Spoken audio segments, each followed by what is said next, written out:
recorrido. Saludamos con mucho cariño a nuestros grandes amigos del barrio de Jesús, Uquila, Oaxaca.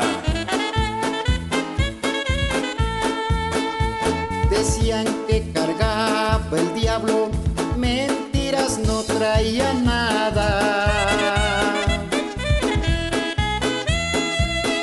Lo que traía en su cintura era una pistola escuadra. Robaba y mataba gente porque así se divertía.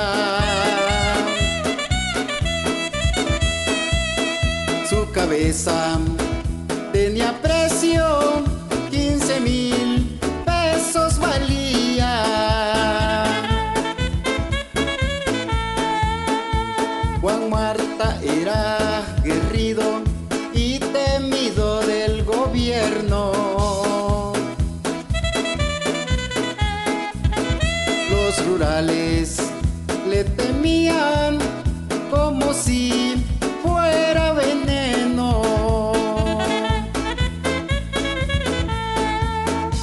Su madrecita lloraba, lloraba y se lo decía.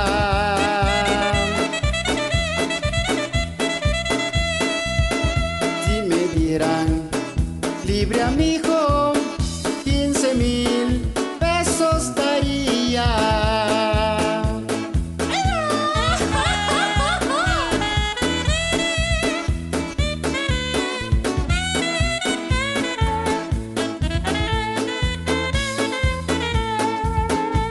Ya no llores, madrecita, ya no les ofrezcas nada.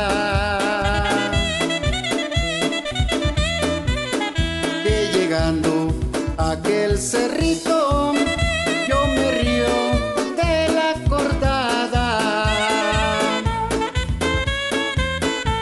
Ya no llores, madrecita, no me estés atormentando.